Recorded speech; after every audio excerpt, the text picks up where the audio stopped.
নগাঁৱৰ চুটুৰুপহিত AGI senior secondary ইংৰাজী আৰু অসমীয়া মাধ্যমৰ স্কুলৰ শুভাৰম্ভণি কৰে সাংসদ প্ৰদ্যুৎ বৰদলৈয়ে। শনিবাৰে বিয়লি 4 বজাত নগাঁও লোকসভা সমষ্টিৰ সাংসদ প্ৰদ্যুৎ বৰদলৈয়ে বিদ্যালয়খন শুভাৰম্ভণি কৰে। এজিআই ছিনিয়ৰ ছেকেণ্ডেৰী স্কুলত নাৰ্চাৰীৰ পৰা দ্বাদশ শ্ৰেণীলৈকে ছাত্ৰ ছাত্ৰীসকলে ইংৰাজী আৰু অসমীয়া দুয়োটা মাধ্যমত পাঠ্যক্ৰম গ্ৰহণ কৰিব পাৰিব। এই বিদ্যালয়খনৰ শুভাৰম্ভণিয়ে নগাঁৱৰ চুটুৰুপহিৰ লগতে নগাঁৱৰ বিভিন্ন পিছপৰা অঞ্চলৰ ছাত্ৰ ছাত্ৰীসকলক ইংৰাজী মাধ্যমত লিখা পঢ়াৰ বাবে সুবিধা কৰিব বুলি বিদ্যালয় কৰ্তৃপক্ষই মন্তব্য প্ৰকাশ কৰে। বিদ্যালয়খন শুভাৰম্ভণি অনুষ্ঠানত মুখ্য অতিথি হিচাপে সাংসদ প্ৰদ্যুৎ বৰদলৈ উপস্থিত হৈ এইদৰে মন্তব্য আগবঢ়ায়। এইকাৰণে আপোনালোকে সকলোৱে জানে যে তেওঁ নিজে ইঞ্জিনিয়াৰিং পাছ কৰি পেলাই তেওঁ আমাৰ সমাজৰ উত্তৰণৰ কাৰণে উন্নয়নৰ কাৰণে তেওঁ শিক্ষাকে বাছি লৈছে। আজি ইয়াত ষ্টেজত কেইবাজনো শিক্ষাৰ লগত জড়িত ব্যক্তি আছে।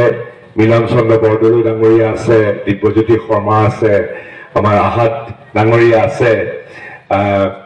মই বিশেষভাৱে ইয়ালৈ মুস্তানে কোৱাৰ কাৰণে মই ইয়ালৈ আহিছো।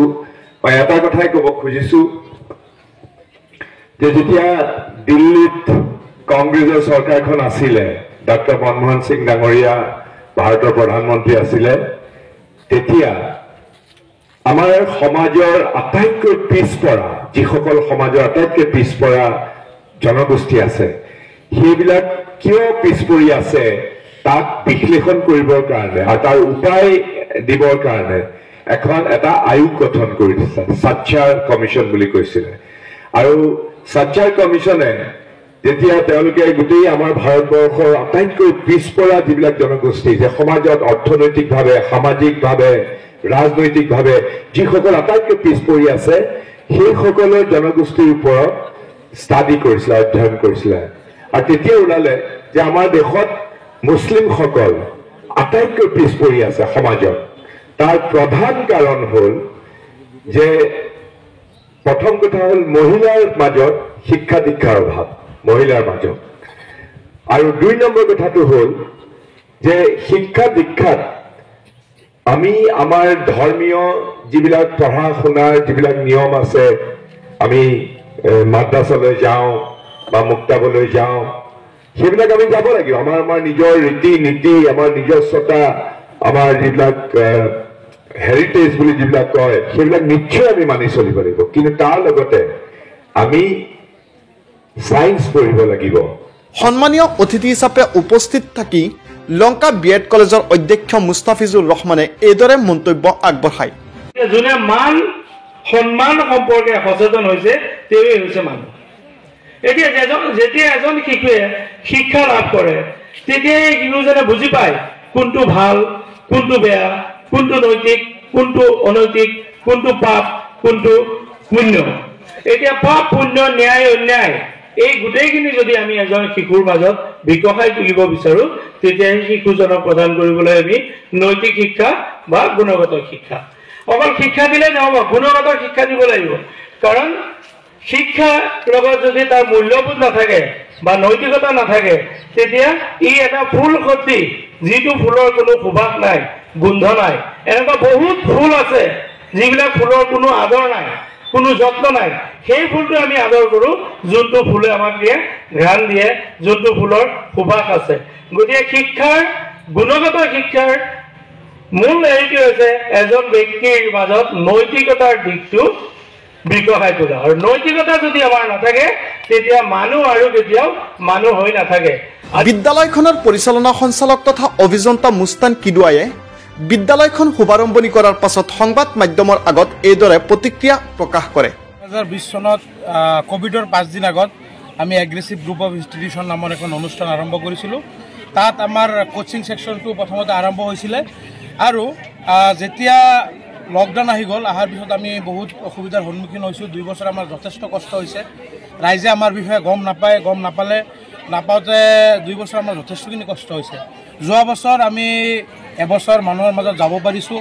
মানুহৰ মাজত গৈ আমাৰ যি আমাৰ টিচাৰ আছে, আমাৰ ফিজিক্স, কেমেষ্ট্ৰি, মেথছ, বায়'লজিত 25 বছৰ 20 বছৰ এক্সপিৰিয়েঞ্চ থকা টিচাৰ আছে, তেওঁলোকৰ বিষয়ে যেতিয়া মানুহে গম পালে, আমাৰ যোৱা বছৰ এই কাৰেণ্ট ইয়াৰত 70টা ছিট আছিলে, 70টা ছিটত 74জন আমি এডমিশ্যন দিব লগা হৈছিল। কোন ক্লাছৰ পৰা আছে? আমাৰ আগতেতো আপোনাৰ হায়াৰ ছেকেণ্ডেৰী আছিল, ছায়েন্স আছিলে, এতিয়া এই বছৰৰ পৰা আপোনাৰ আৰ্টছো উদ্বোধন কৰিছোঁ আমি। আৰু আমি ইয়াত ক্লাছ নাৰ্চাৰীৰ পৰা আৰম্ভ কৰিছোঁ, নাৰ্চাৰীৰ পৰা ক্লাছ 4লৈকে ইংলিছ মিডিয়াম আমি আৰম্ভ কৰিব লৈছোঁ। আমাৰ কিছুমান গাইডলাইন আহি আছে 4ৰ পৰা আৰু আগবঢ়াই লৈ যাব লাগে ইংলিছ মিডিয়ামৰ স্কুলৰ যিহেতু অভাৱ। এই বৃহত্তৰ নগাঁৱৰ উত্তৰ অঞ্চলত সিফালে জুৰিয়াতহে ইংলিছ মিডিয়ামৰ স্কুল আছে আৰু টাউনত আছে। জুৰিয়া আৰু টাউনৰ মাজত, নগাঁও টাউনৰ মাজত যি 10 কিলোমিটাৰ বা 12 কিলোমিটাৰ এৰিয়া, তাত কোনো ধৰণৰ ইংৰাজী মাধ্যমৰ বিদ্যালয় নাই। আৰু আমি যিহেতু ক্লাছ 4লৈকে খুলিছোঁ, তাৰ কাৰণে বহুত গাইডজনে আমাক অনুৰোধ জনাই আছে আৰু ওপৰৰ ক্লাছখিনি খুলিব লাগে। আমি চেষ্টা কৰি আছোঁ, খুলিম। তাৰ লগে লগে আমি অসমীয়া মাধ্যমৰ অংকুৰৰ পৰা দ্বাদশ শ্ৰেণীলৈকে আমি খুলিছোঁ। আমাৰ বিদ্যালয়খন আমি খুলিছোঁ, ইয়াত যে স্থাপন কৰিছোঁ আমাৰ সেৱা কোড, সেৱাই যিটো কোড দিয়ে, আমাৰ সেৱা কোড পালোঁ, আপোনালোকে বেনাৰত চাব পাৰে। আমাৰ বেনাৰত লগাই দিছোঁ সেৱা কোড, কাউন্সিল কোড পালোঁ আমি। তাৰপিছত ডাইচ কোড আছে আমাৰ। বহুত স্কুলত ডাইচ কোড নাই বা অবৈধভাৱে স্কুল চলাই আছে, যাতে এটা সুসংগবদ্ধভাৱে মানুহে স্কুল এখন চলায়। যিমান প্ৰাইভেট স্কুল আছে সব স্কুলে যাতে ভালকৈ চলায়, তাৰ কাৰণে মই আহ্বান জনাম।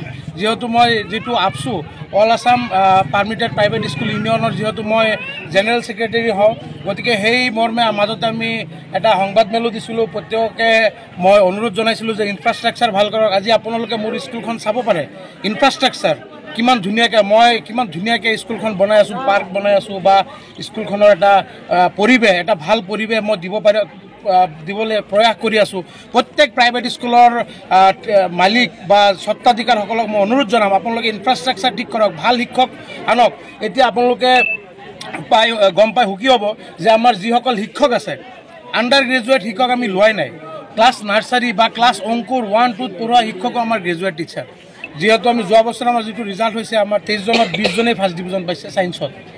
আমাৰ CW যিটো ইঞ্জিনিয়াৰিং, তাতো ছিট পাইছে, 141 ৰেংক পাইছে অল আছাম। ৰাখিছোঁ, আমাৰ গাড়ীৰ ব্যৱস্থা আছে, আমাৰ যাতায়াতৰ ব্যৱস্থা ৰাখিছোঁ, আমি আপোনাৰ হোষ্টেলৰ ব্যৱস্থা আছে। আমাৰ এতিয়া 4টা হোষ্টেল চলি আছে। আমি নতুনকৈ হোষ্টেল উদ্বোধন কৰি আছোঁ। আপোনালোকে দেখা পাইছে এইফালে বিল্ডিং হৈ আছে, হোষ্টেল হৈ যাব। আমাৰ নেক্সট মান্থৰ পৰা স্কুলৰ কাৰণে আমি হোষ্টেল অপেনিং কৰিম। আপুনি গাঁৱত যিবোৰ অসমীয়া মাধ্যমৰ বিদ্যালয় আছে, তাত আপোনাৰ মাহিলী মাচুল যেনেকুৱা, তাতকৈ কম মাচুলত আমি ইংৰাজী মাধ্যমত পঢ়াম। আছে আমি, আপোনালোকে গম পাব, বহুতে গম পায়ো, আমি 10% ছিট আমি ফ্ৰী ৰাখোঁ প্ৰত্যেক বছৰ। ইভেন আমি হোষ্টেলতো ফ্ৰী পঢ়াই আছোঁ। ৰাখিম বুলি কোৱা নাই, ৰাখি আছোঁ। বিগত 3 বছৰ ধৰি মই তেনেকৈ চলাই আছোঁ আৰু তেনেকৈ চলি আছে। প্ৰত্যেক বছৰ মোৰ 10% ষ্টুডেণ্ট, আমাৰ 10% হয়হে, পিছত 10ৰ পৰা 20-25লৈকে গুচি যায় পাৰ্চেণ্টেজ, মানে BPL কোটাত সোমোৱা ফ্ৰী ষ্টুডেণ্ট। এইবাৰো যিহেতু মোৰ নিজৰ বাসগৃহৰ ওচৰত, মোৰ নিজৰ জন্মস্থানত মই স্কুলখন খুলিছোঁ। মই ৰাইজক আহ্বান জনাইছোঁ, আপোনালোক আহক, মোৰ ৰিজাল্ট চাওক, মোৰ কলেজৰ ৰিজাল্ট চাওক। মই কলেজ খুলি কলেজত ছাকচেছ পাই মই স্কুল খুলিছোঁ। আৰু স্কুলখনৰ নথি পত্ৰ ঠিক কৰি, উপযুক্ত নথি পত্ৰ লৈ, ডাইচ কোড হওক বা আপোনাৰ সেৱা কোড হওক, কাউন্সিল কোড হওক, প্ৰত্যেকটো ডকুমেণ্টছ লৈ মই আৰম্ভ কৰিছোঁ। মানে কথা এটা আছে নহয়, পাকা পোকা বুলি কথা এটা আছে, পাক্কাকৈ আৰম্ভ কৰিছোঁ, যাতে কোনো প্ৰব্লেম নহয়।